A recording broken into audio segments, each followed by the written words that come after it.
Joe Biden for President rally. We've cleared the way of all the sandbags to make sure everybody is safe. We do not want anyone tripping and falling. I told you they'd get it. The kid gets it. My name is Nate Shellman. I do afternoons at News Talk KBOI here in Boise, Idaho. So I'd like to thank you all for allowing me to come out. All right. I got a fan. Yay. So I drove probably 10 minutes to get here. How many of you came from out of state to be here today? Where'd you come from, sir? California. California, welcome. No. Here's the problem. He doesn't get to exercise his rights in California. That's why he came here. So we're happy to have you. Who came from somewhere else besides California? Where? Salt Lake. All right. Welcome, sir. All right. No swearing. Where'd you come from? Texas. We had somebody buy tickets from Kentucky. How about you? Nevada. Keep your clothes on. Thank you. So this is just what we do. So for all of you that came from Idaho, for all of you that are here in Idaho, from somebody else that came from somewhere else, welcome them. We're going to have fun. All right, we're here to enjoy. We're here to actually just exercise our rights, really. And in putting this together, the organizers wanted to find probably somebody who's been a target, an actual target. She's been labeled as one of the top 10 extremist legislators in the country by the Southern Poverty Law Center, and we couldn't be happier to have her here. District 10, State Senator Tammy Nichols. Thank you. Welcome. Hey, if you guys want to move over this way, please do so as we get people in, just to kind of help with the crowd. But welcome. And actually, I have to clarify now. I think I'm in the top 5 for most extremists now. The Southern Poverty Law Center wrote an article about me just about a month and a half ago. And yeah, now they're putting me in like the top 5. So it's an honor, and I'm happy. It means I'm doing it the right way. I will go for number 1. So yeah, I'm State Senator Tammy Nichols. I'm in District 10, which is Middleton, Starr, North Nampa, and some of the surrounding areas. I was in the House for 4 years, decided to run for Senate because we had some issues going on in our Senate.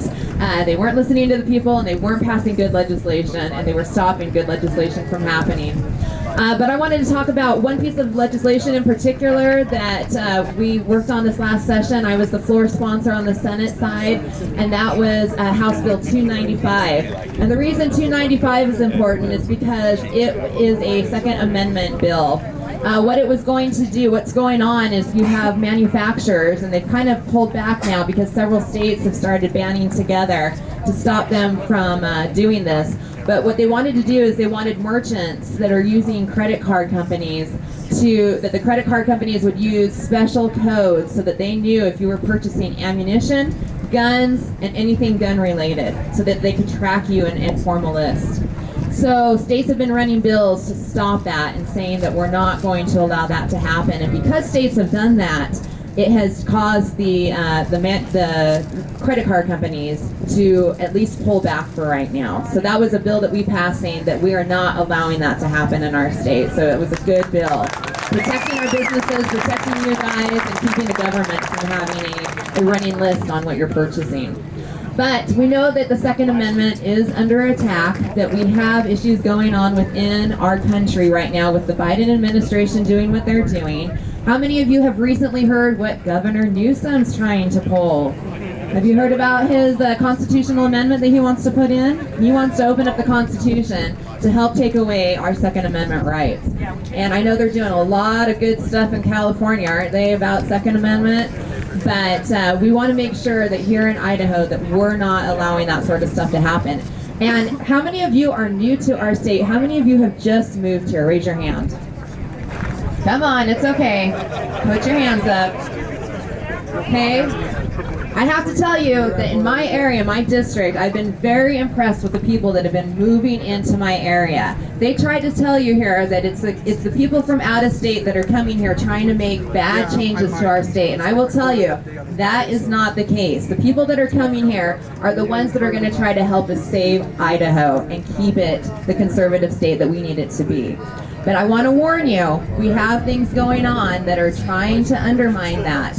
And we have Republicans here, and I've heard this time and time again, that people come here and they just look for the R by somebody's name and that's who they vote for.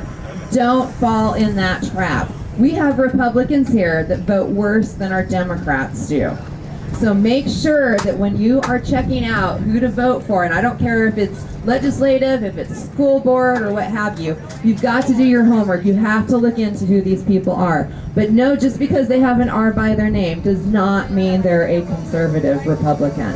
And I will tell you, I have seen it happen where we have people. We had several bills this year to protect our kids from keeping porn out of the libraries, out of the schools, and we had Republicans that voted against that bill. So you have to do your homework. You have to look into these candidates. We have elections coming up next year. In Idaho, primaries are the election. So you have to vote in the primaries. That's when the elections really happen. Yeah, did somebody say little? I heard that.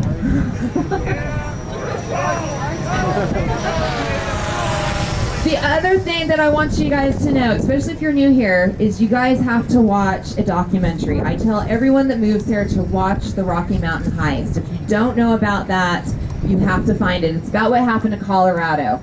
It only took Colorado about 6 to 7 years before they were able to flip it from a red conservative state to a more blue liberal state, and what transpired in that. So please watch that if you haven't. We need each of you to be active in the districts, in your communities that you reside in. There's all sorts of places that we need good people. But if we don't have people on the grassroots floor helping us out, because I'm only one person, everybody in our legislature is one person, we need you guys to help us out. Find somewhere to be involved. And it's great to be able to come out to these events. It's great to be able to support in different ways. But we need activity. We have to have people active. We will have some other legislation that will be coming up this next session in regards to Second Amendment and different gun issues. We can't do a lot of what's going on in DC. We have little control over that. But what we can do is we can protect our backyards and we can do what we need to here. How many of you are willing to help us out with that? Raise your hand. Okay? We need all of you involved. All of you have to be involved. So thank you so much again.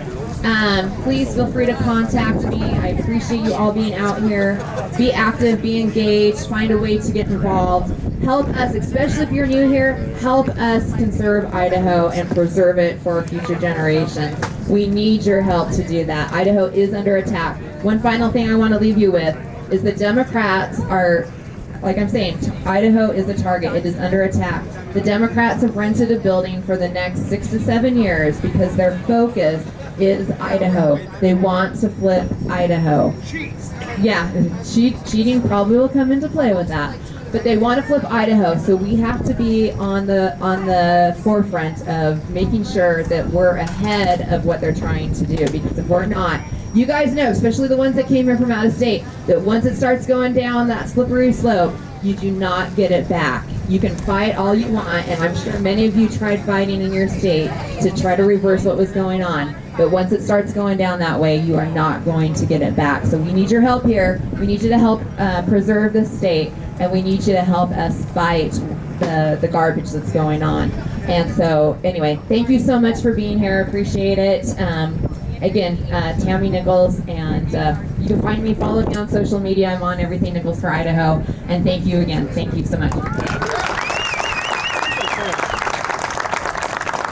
It dawned on me as Tammy was talking that the Democrat-controlled government's also like herpes.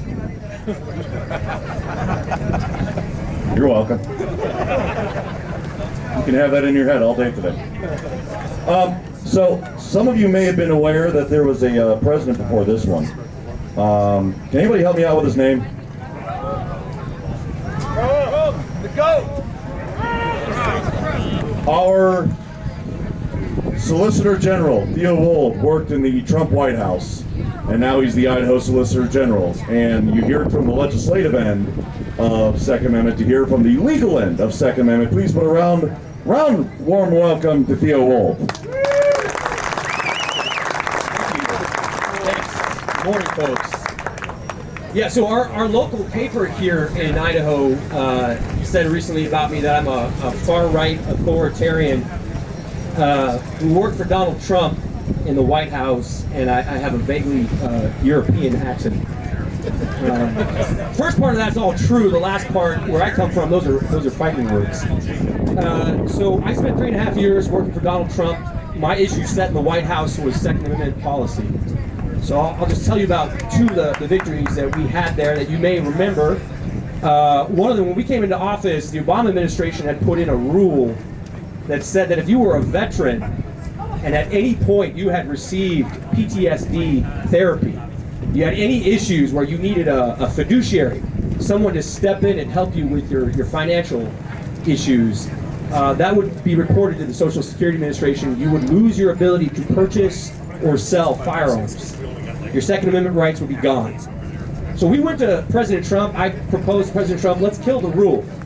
And a bunch of people told us, no, Congress is going to do something about this. Don't worry. They'll fix it. And I went to the Oval and I said to the president, we could wait all day for Congress to do something, but those guys don't have any courage unless you lead on this. So the president killed the rule. And then 8 months later, Congress did something, and all those senators would come into the Oval and say, good thing you led on this, Mr. President, because too much heat for us to take down this rule. The second thing that you all may have heard about, there's a little agreement that Obama entered into in 2014 called the Arms Trade Treaty. Anyone hear about that back in the day? So the Arms Trade Treaty, the idea there was that the Democrats would get around the Second Amendment by locking the United States into a UN treaty. So you have your Second Amendment under the Constitution, but the UN treaty would trump any of your rights. And they started to implement the Arms Trade Treaty here in the United States that covers all small arms, all of them. So I went to the president, and you all know Donald Trump. One of the things he loves to say is, you're fired, right? It's one of his favorite things. So I went to the president and I said, look, this is a you're fired moment. You get to go up on stage and rip that treaty in half. All right, so that's what we did. The president went on stage and said, we're not only is the United States not going to enforce this treaty anymore, but we're moving our signature from this agreement. The Arms Trade Treaty is dead. So we did some good things.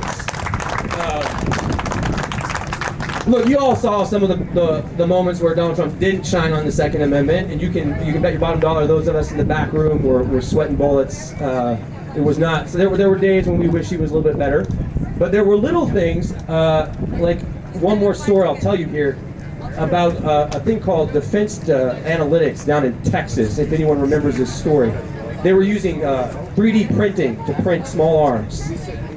Everyone in the United States Senate, and I mean nearly everyone, Republican and Democrat, came to us and said, the White House, you got to shut these guys down. They're going to put ghost guns on the internet, and we cannot have people printing through 3D printers in their home firearms. That's got to be illegal. So just think about that. Republicans and Democrats wanted the President of the United States to not only limit someone's Second Amendment rights, they wanted to limit their First Amendment rights as well. We said, not only are we not going to do that, but we're going to affirmatively defend the right to do homeownery and gunsmithing, as has been the case in this republic since the very beginning, right? We've always been making guns at home. That's what Americans do. We're going to protect that right through federal rule, and maybe someday when we get Congress back, we're going to make that a law. So Nate said, I'm the Solicitor General. A lot of you are probably like, what the heck is that? That sounds like the chief salesman. What is he going to sell us? Here's the bad news. That means I'm a lawyer, right? The good news is I'm your lawyer. So I go into federal court and I argue on your behalf to defend your liberties under the state constitution and the federal constitution. And if you want to know what that looks like, someone mentioned here just a moment ago, California. Where are the Californians here? Yeah, so you know, again, so we got to talk about the 28th Amendment now and what Newsom wants to do on that. But before that, the California legislature passed a law that said no new handgun purchases in the state, ever, period. If you want a handgun, you got to buy it on the secondary market. we believe very strongly in Idaho. Idaho is a sanctuary state for the Second Amendment, right? Y'all know that? Yeah. Here's the thing though, folks. There is no gun-free zone in America. There's no Second Amendment-free zone in the United States. And that doesn't matter if you live in Sacramento or you live up in Coeur d'Alene. So last week, Idaho, under the leadership of Attorney General Raul Labrador, went into federal court and led a coalition of 24 Republican states to sue the state of California.